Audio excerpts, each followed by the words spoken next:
എല്ലാവർക്കും എൻ്റെ നമസ്കാരം. ഇന്ന് ഞാൻ പറയാൻ പോകുന്നത് ഒരു ഗുരുവിൻ്റെയും ശിഷ്യൻ്റെയും രസകരമായ കഥയാണ്. പണ്ട് ഒരു ഗുരുവും അദ്ദേഹത്തിൻ്റെ കുറെ ശിഷ്യന്മാരും ഉണ്ടായിരുന്നു. ഒരു ദിവസം ഗുരു ശിഷ്യന്മാരെ വിളിച്ചു.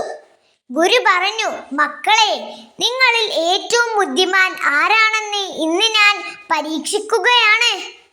എല്ലാ ശിഷ്യന്മാരും പറഞ്ഞു, ഞാനായിരിക്കും. ഗുരു ഓരോരുത്തർക്കും ഓരോ വിത്ത് നൽകി.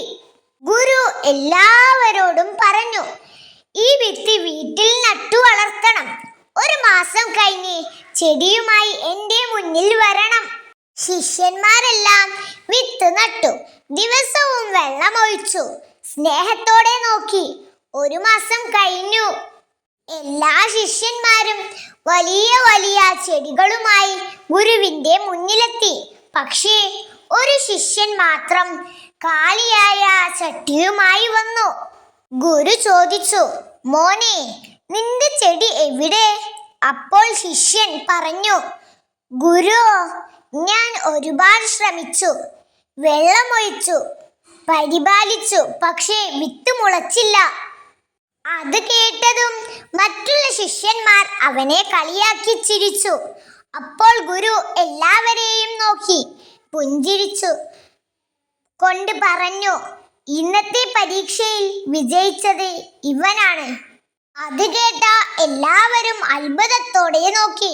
അതെങ്ങനെ ശരിയാകും ഗുരു?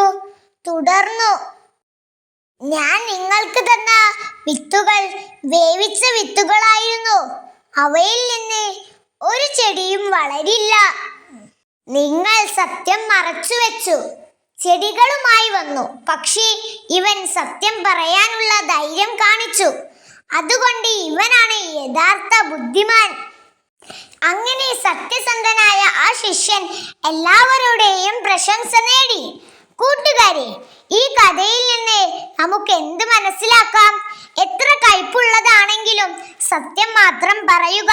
സത്യം പറയാൻ ധൈര്യം കാണിക്കുന്നവനാണ് യഥാർത്ഥത്തിൽ ബുദ്ധിമാൻ. നന്ദി. കൂട്ടുകാരെല്ലാം നല്ല ആംഗ്യത്തിൽ അവതരിപ്പിക്കണേ. ഇഷ്ടപ്പെട്ടാൽ ലൈക്ക്, സബ്സ്ക്രൈബും ചെയ്യണേ. മറക്കല്ലേ.